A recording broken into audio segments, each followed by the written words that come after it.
بولیے، یعنی باپ کی، ہم محبت رسول میں صرف داڑھی کی بات کرتے ہیں، کسی کی گردن کی نہیں، صرف ہم کہتے ہیں حضور سے محبت ہے تو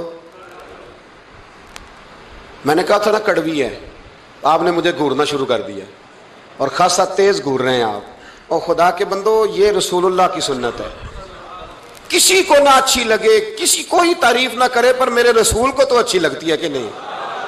نبی، ایک بندہ مجھے کہتا ہے داڑھی کے نام پہ لوگ تانے بڑے دیتے ہیں، داڑھی رکھی ہے تو یہ کرتا ہے، تو میں نے کہا یہ نبی پاک کے نام کا تانا، اسے خوش ہو کے قبول کر، اس کا بڑا مزہ ہے، اس کو یوں سینہ کھول کے کہہ دے تانا، دے تانا۔ تو کبھی کبھی نا ایسا ہوتا تھا، میں پڑھتا تھا تو کبھی گزرتے تو کہتے وہ جا رہے ہیں داتا صاحب والے، وہ جا رہے ہیں غوث پاک والے، تو میں نے کہا الحمدللہ، یہ اس طرح ہمیں روز چھیڑا کرو، اس طرح روز چھیڑا کرو، ہمیں خوشی ہوتی ہے، اور یہاں بھی کہنا اور قیامت میں جا کے بھی یہی کہنا کہ یہ داتا صاحب والے ہیں، وہاں بھی کہنا کہ یہ غوث پاک والے ہیں، یہ چھیڑو ہمیں، ہم یہ چھیڑتے ہو تو ہمیں مزہ آتا ہے، یہ کہا کرو، ہمیں روز کہا کرو۔ اللہ تعالیٰ ہمیں عقیدے پر استقامت نصیب فرمائے۔ آگے بڑھتا ہوں، بات مکمل کرتا ہوں۔ حضرت برا بن مالک رضی اللہ تعالیٰ عنہ نا، حضور نے فرمایا جب اپنے ابا کا سر کاٹ کے لا تو وہ دوڑے۔ ایک روایت میں ہے کہ مولا علی کے گلے میں تلوار لٹک رہی تھی، یوں کھینچی، اور اس نے جذبات سے دوڑے کہ حضور نے فرمایا اسے پکڑ لو ورنہ یہ گردن کاٹ بھی لائے گا، پکڑ لو اسے ورنہ یہ کاٹ دے گا۔ اللہ کی قدرت کہ تھوڑا وقت گزرا تو وہ بیمار ہو گئے۔ دن میں 2 مرتبہ میرے نبی پاک تیمارداری کرنے جاتے۔ ایک شام رسول کریم تشریف لے گئے تو حضور سرانے بیٹھے، ماتھے پہ ہاتھ رکھا تو کریم محبوب ان کے باپ کی طرف کان میں کچھ کہا ان کے والد سے، حضور رونے لگے، اور پھر حضور نے دوبارہ ماتھا چوما، پیار کیا اور چلے گئے۔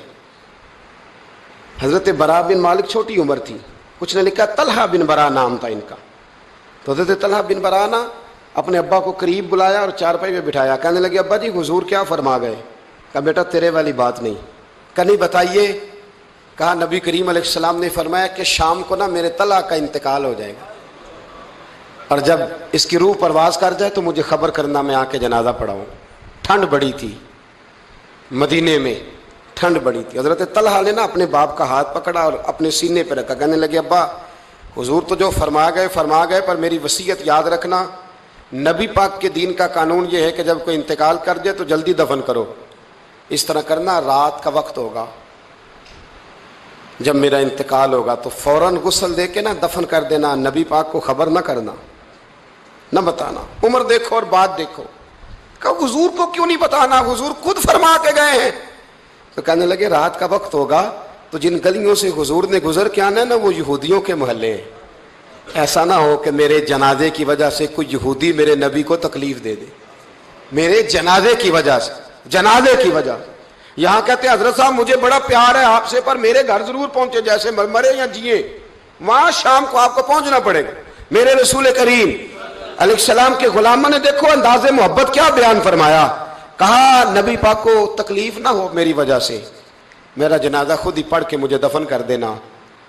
ان کا انتقال ہو گیا، رات کو دفن کر دیا، صبح حضور تشریف لائے، وہ محبوب جنہیں اللہ نے غیب کے خزانوں کی کنجیاں عطا فرمائی۔